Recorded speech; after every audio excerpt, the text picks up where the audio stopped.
ये नौबत क्यों आई? जल्दी से आपको बता देते हैं कि आखिर हमें इस बड़ी मुहिम की जरूरत क्यों पड़ी, क्यों हम उन लोगों को एक्सपोज करने पर मजबूर हुए जो भ्रम फैलाकर वैक्सीन की इस महामुहिम को डिरेल करने की वाहियात कोशिश कर रहे हैं। जी हां, इन अफवाहों को बंद करने का सिलसिला बहुत जरूरी है कि शुरू हो, और इसलिए यह जरूरी है कि अफवाह गैंग जो है उस पर हल्ला बोला जाए। क्या करना था और क्या कर दिया, यह जरा आपको बताते हैं। वैज्ञानिकों को बधाई देनी थी, इतनी बड़ी सफलता हमारे देश ने हासिल की है, लेकिन अफवाहबाजी से क्या हुआ? वैज्ञानिकों को निराश किया गया, उन्हें डिमोरलाइज करने की कोशिश की गई। इतनी बड़ी सफलता के बाद यह है सवाल, वैज्ञानिकों को जिन्हें बधाई देनी थी उन्होंने क्या किया? देखिए, वैक्सीन पर जनता का विश्वास बढ़ाना था।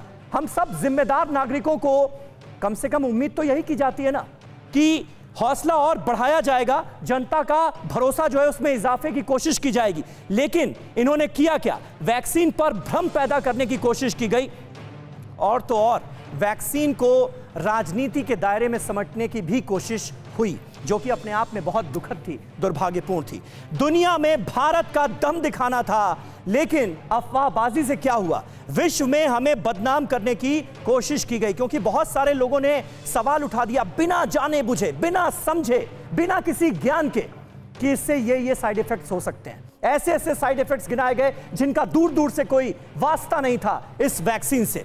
मेड इन इंडिया वैक्सीन का डंका बजना था, और यह बजेगा भी, इसमें कोई शक नहीं है। भारतीय वैक्सीन पर भरोसा तोड़ने की कोशिश लेकिन कुछ जिम्मेदार लोगों की तरफ से की गई, और इसलिए भी हमारी ये मुहिम बहुत ज्यादा जरूरी हो जाती है, ताकि वैक्सीन को लेकर सही तस्वीर देश के सामने रखी जा सके।